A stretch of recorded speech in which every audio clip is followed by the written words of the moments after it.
اعوذ باللہ من الشیطان الرجیم بسم اللہ الرحمن الرحیم۔ اے اہل کتاب، بے شک تمہارے پاس ہمارا رسول آ گیا جو تمہارے لیے احکام بیان کرتا ہے۔ اس کے بعد کہ رسولوں کا آنا مدتوں بند رہا کہ کبھی یہ کہو کہ ہمارے پاس خوشخبری دینے والا، ڈر سنانے والا نہیں آیا۔ بے شک تمہارے پاس خوشخبری دینے والا، ڈر سنانے والا آ گیا، اور اللہ ہر شے پر قادر ہے۔ اور جب موسیٰ علیہ السلام نے اپنی قوم سے کہا، اے میری قوم، اللہ کا احسان اپنے پر یاد کرو جب اللہ نے تم میں انبیاء کو بنایا اور تم کو بادشاہ بنایا اور تمہیں وہ کچھ دیا جو تمام جہانوں میں کسی کو نہیں دیا تھا۔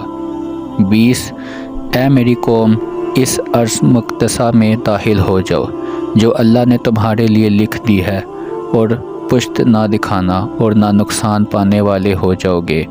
21 انہوں نے کہا، اے موسیٰ، بے شک اس سرزمین میں تو بڑے بڑے طاقتور لوگ ہیں، اور ہم اس وقت تک داخل نہ ہوں گے جب تک وہ اس زمین سے نکل نہ جائے، پھر اگر وہ اس سے نکل گئے تو ہم ضرور داخل ہوں گے۔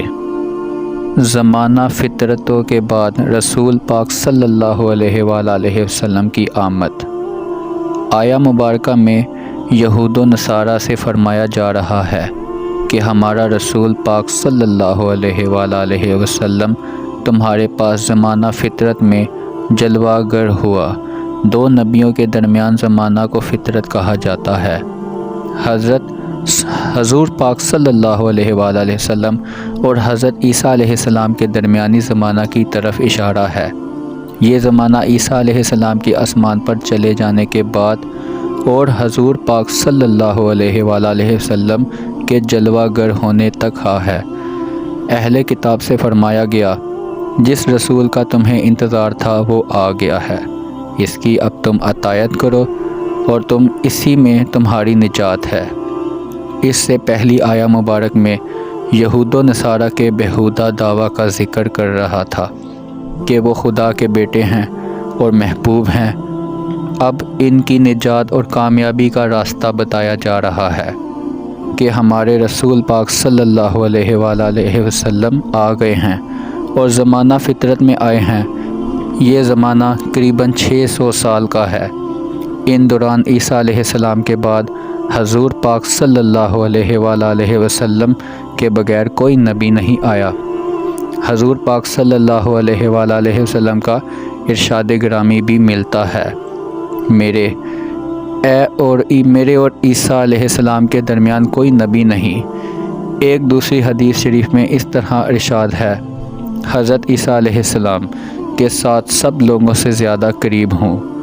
اگر یہ لوگ شرک سے بچے رہے تو اللہ کے فضل سے امید ہے کہ وہ معاف کر دے گا۔ توحید کی مخالفت ایسا جرم ہے جس سے اللہ کا غضب لازم ہے۔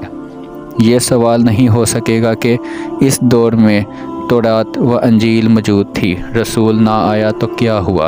یہ کتابیں تو تھیں نا، مگر تحریف ہو چکی تھی، اپنا اصل کھو چکی تھی۔ یہ زمانہ تاریکی میں ڈوبا ہوا زمانہ تھا۔ حضور پاک صلی اللہ علیہ وآلہ وسلم کے بعد قیامت تک زمانہ فطرت نہیں آئے گا کہ حضور پاک صلی اللہ علیہ وآلہ وسلم کے بعد قیامت تک کوئی نیا نبی نہیں آئے گا۔ حضور پاک صلی اللہ علیہ وآلہ وسلم کی تعلیم، نور نبوت ہمیشہ رہیں گے۔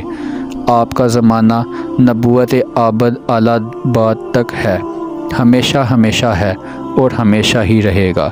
حضور پاک صلی اللہ علیہ وآلہ وسلم کی آمد کائنات کے لیے باعث برکت ہے، خصوصاً یہود و نصارہ کے لیے کہ آپ کی آمد سے تورات و انجیل کی تصدیق ہوئی، ان کے انبیاء علیہ السلام کا ذکر ہوا، اس لیے خصوصاً انہیں توجہ دلائی جا رہی ہے۔ ہمارا بشیر و نذیر رسول صلی اللہ علیہ وآلہ وسلم تمہارے پاس آ گیا ہے، مانو۔ یہ سوچو، ہمارا محبوب اس وقت جلوہ گر ہوا جب دنیا کفر و شرک کی تاریکی میں ڈوب چکی تھی، حق و صداقت کا نام و نشان نہ تھا، ظلم و بربریت عام تھی، انبیاء کی آمد بند ہو چکی تھی۔ ہم نے اس محبوب کو بھیجا کہ تم یہ نہ کہہ سکو ہمارے پاس کوئی بشیر نذیر نہیں آیا۔ اب تمہارا یہ عذر نہ ہو سکے گا۔ آیا کریمہ میں حضور پاک صلی اللہ علیہ وآلہ وسلم کی عظمت کا درخشندہ پہلو پایا جاتا ہے کہ سوچو صدیوں سے رحمت کا دروازہ بند تھا، ہم نے اس رسول صلی اللہ علیہ وآلہ وسلم کو بھیج کر وہ پھر کھول دیا ہے، اس طریق دور کو روشنی سے منور کر دیا ہے۔ 600 سال تک پگڑی قوم کی اصلاح کوئی معمولی کام نہ تھا، جو ہمارے رسول نے کر دی۔ علم کو فروغ ملا، عمل وجود میں آیا، معاملات اور معاشرہ میں اصلاح ہوئی۔ جزاک اللہ۔